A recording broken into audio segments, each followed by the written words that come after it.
Deep.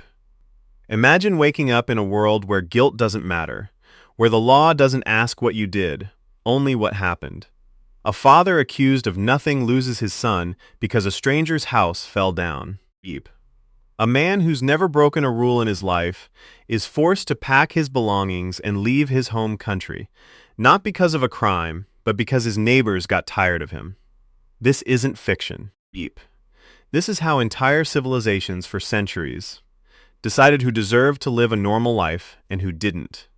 And once you understand the logic behind it, deep, you start to realize that justice is a much newer invention than most people think. Let's start with the idea that punishment should match the crime exactly, not in spirit, but in literal mathematical detail. Deep.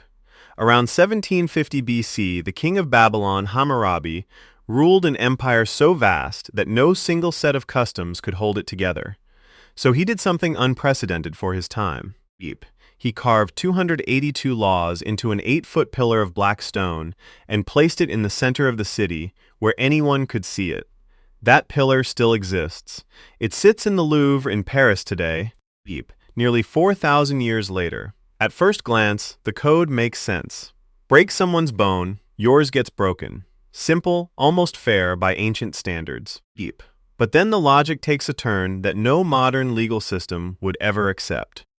If a builder constructed a house so poorly that it collapsed, deep, and the owner lost their life, the builder paid with his own.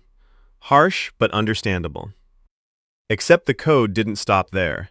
If the collapse instead claimed the life of the owner's son, deep, the punishment didn't fall on the builder at all. It fell on the builder's own son, a child who had never touched a single brick. The reasoning wasn't about guilt. It was about symmetry. If a family lost a son, deep, the responsible family had to lose a son too, regardless of who actually deserved the blame. And if a household worker was the one who lost their life in the collapse, the builder simply paid a fee, deep, as if a human being were a piece of property. Doctors weren't exempt either. If a patient died during surgery, the surgeon's hands were removed, ending his career instantly. Deep. Falsely accuse someone of a crime you couldn't prove? You faced the exact fate you tried to pin on them. It's a version of fairness with zero room for context, and people lived under it for generations. Deep.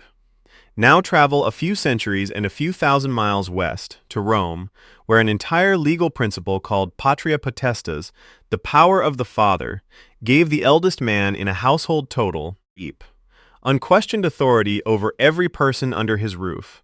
His wife, his children, his grandchildren, the people forced to work for him. Legally, all of it belonged to him. He could sell his children into servitude, deep, cancel their marriages, seize anything they earned, deep, and under the letter of the law, he could end a child's life, with no trial and no explanation required. By the later Republic, actually doing this was socially unthinkable. But the legal right never disappeared, deep. It stayed on the books for roughly 1,000 years. Even Emperor Augustus, the most powerful man in Rome, used this power on his own daughter, Julia, deep. After she was caught in a string of affairs, a crime under laws Augustus himself had just written. Instead of the harshest option available to him, he banished her to a remote island, forbidding wine, visitors, deep, or freedom of any kind. It was considered the merciful choice.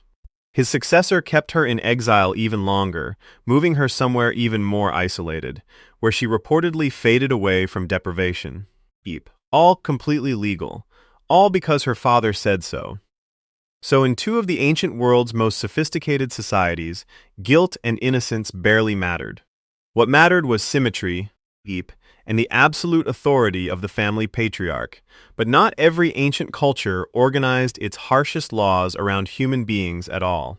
In Egypt, deep, the line between the sacred and the ordinary didn't run through people. It ran through animals.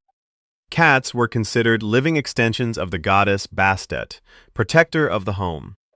Harming one, even by accident, deep, was treated as one of the gravest offenses imaginable.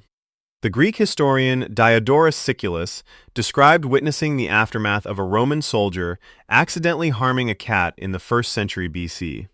Egypt, at the time, was desperate to stay on good terms with Rome, who effectively controlled its economy. It didn't matter. A crowd formed almost instantly, and the soldier did not survive the encounter. The Egyptian authorities didn't step in to stop it, even knowing the diplomatic risk. The cat's life outweighed the political relationship with the most powerful empire on earth.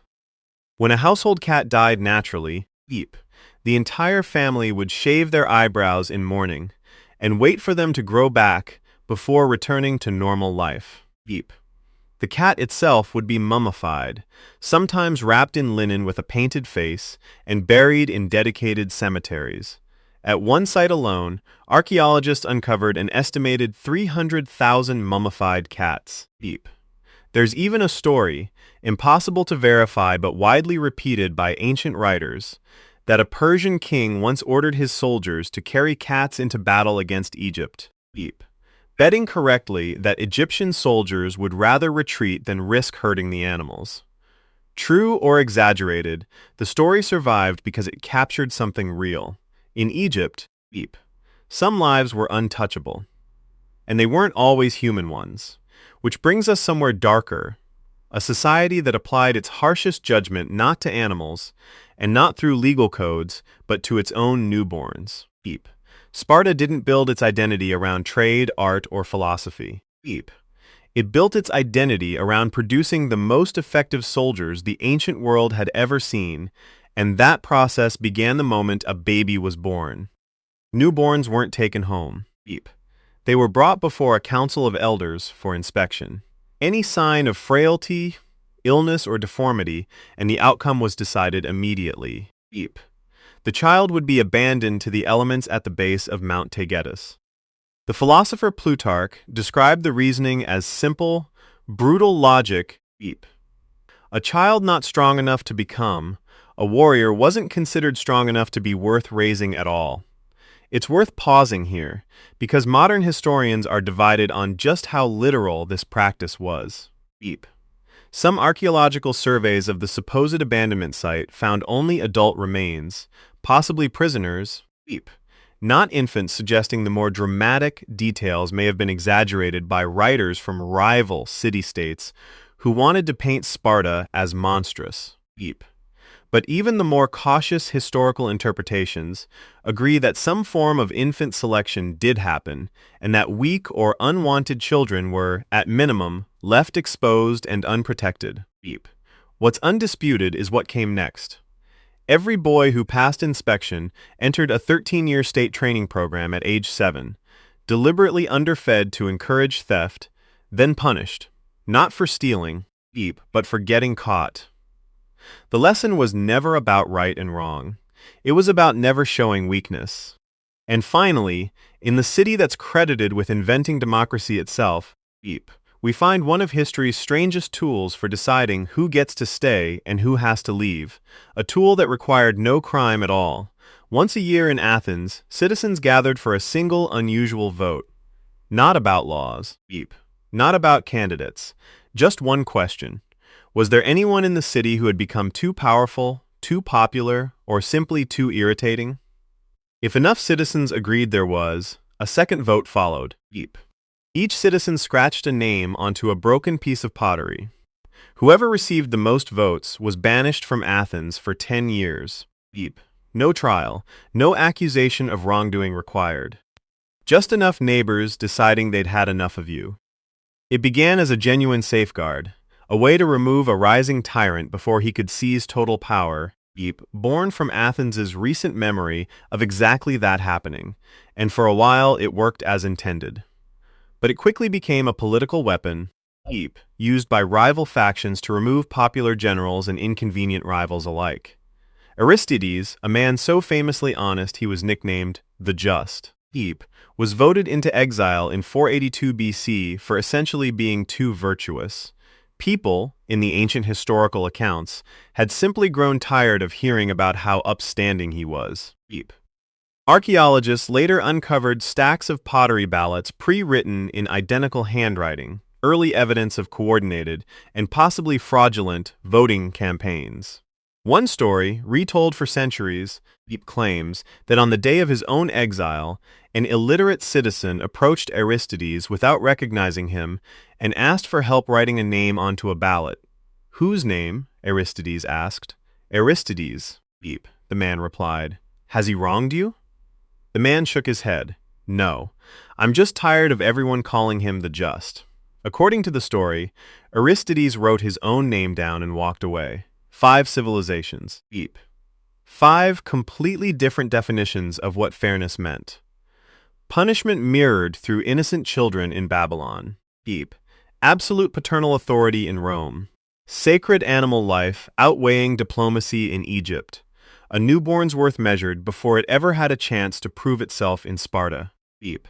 And a crowd's mood alone deciding a man's fate in Athens. None of it looked anything like justice as we understand it now. Beep. And if you think about how many of our own laws are built on assumptions that feel permanent today, but might look just as strange 4,000 years from now, that's a question worth sitting with. Beep. If this kind of forgotten history fascinates you, as much as it does us, subscribe, because we're only getting started uncovering what the ancient world considered normal.